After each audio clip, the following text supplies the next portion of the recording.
Hi everybody, welcome back to my channel. My name is Madhvati and today I'm gonna show you how I meal prep for a week. That I don't have that much of time to spend before every meal, and once I'm out of the gym or back from my run, I always tend to get hungry and I grab something as a snack from the snacks cupboard, which just doesn't work when I'm trying to be in a calorie deficit. So I thought that I would be starting meal prep, and this is how I have planned my meal. Because I'm an Indian, I cannot go without my flavors. So I have a curry, eggs, I have some chicken, balanced meal of everything. I will be attaching in the description a PDF of all the groceries and utilities that you would be needing for making everything from scratch, like how I'll be showing in the video. So let's get started. So here is everything that I have planned. I have carb sauce with sweet potatoes, and some white rice. I had pre-soaked these green mung beans and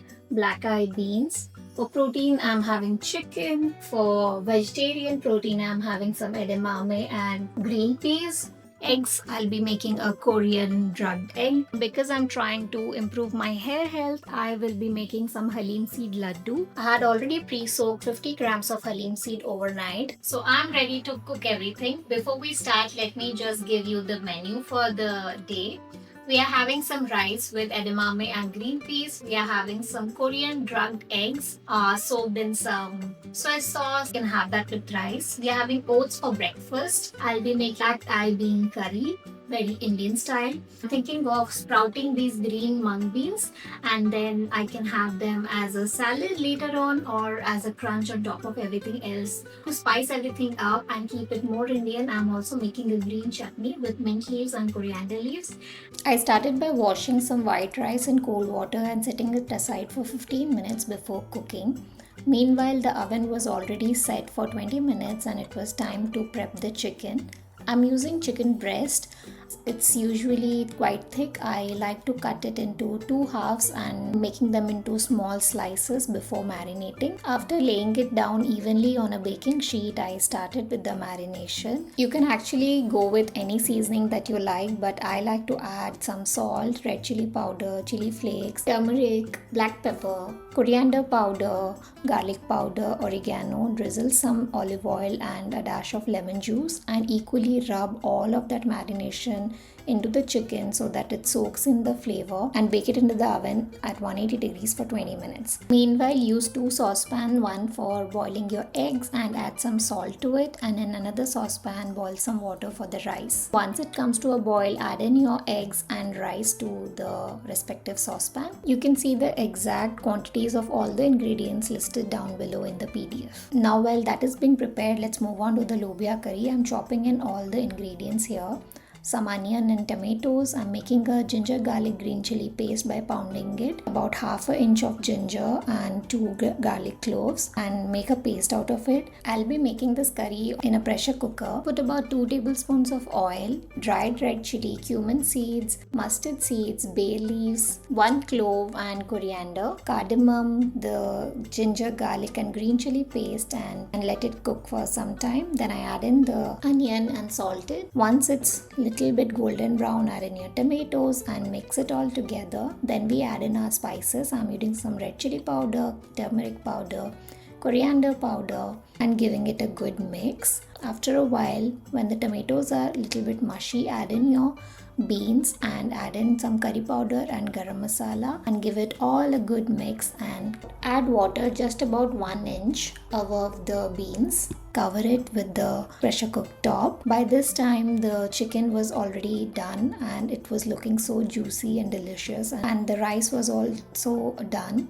And at this moment I added some green peas and edamame. Let it sit for like 2 to 3 minutes and then strain it and keep it aside. Meanwhile, the eggs were also done and I soaked them in some cold water. As the oven was free now, I cut some sweet potatoes and white potatoes in this dice shape, added some salt and olive oil and massaged it well enough, and again I'm putting it into the oven for about 30 minutes. Next, moving on to the breakfast, I'm preparing some overnight soaked oats. I'm using about 50 grams of oats, adding in 1 tablespoon of chia seeds, flaxseed, hemp seeds, 2 tablespoons of protein powder, but you can totally skip if you don't want to add the protein powder. Then I mix in all with the almond milk. To top it up, I'm adding some nuts. I'm using some walnuts, almonds and pecan, and for sweetener I'm using just 1 date each in both the jars, and give it all a good mix, and this is done. Moving on, the eggs. I just took out the shell from the eggs, and let's make the base for the Korean eggs.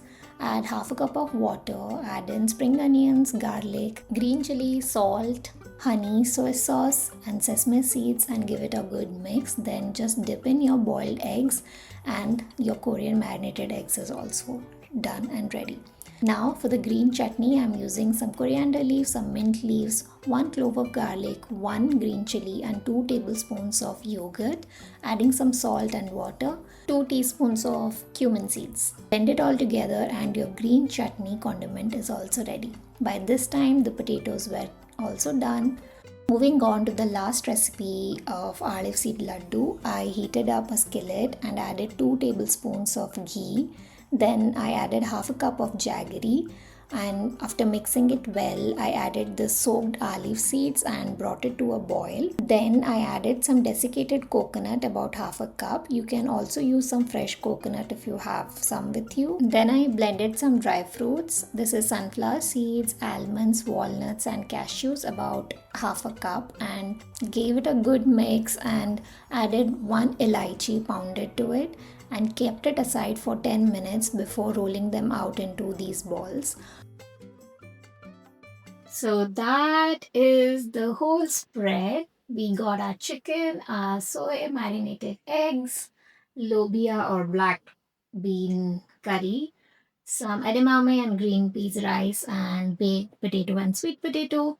For sweet treats, we have this olive laddu. So this is the complete spread that I made under 1.5 hours. Honestly, it was little bit tough because I had to manage few things here and there.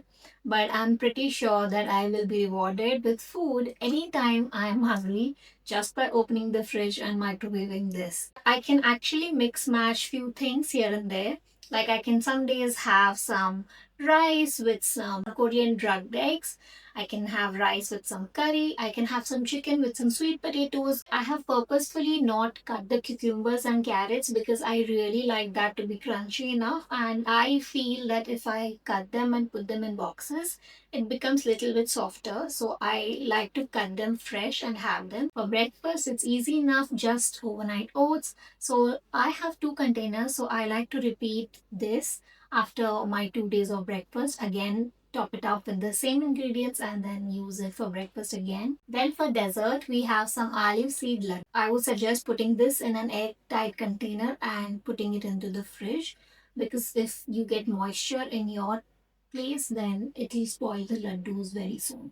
And there's one more thing that I actually did not prepare in this. That was the green mung beans. So you just need to take out all the excess water, strain it, and once this is done, just take a wet cloth, cover it, and after 1 or 2 days, these will start sprouting and you can have it on your salads or as a crunch. Thank you so much for staying until the end of the video, and I hope that this could inspire you to meal prep by staying under calorie. Hope you like the video, and that's it from my side, and I'll see you in the next one. Bye.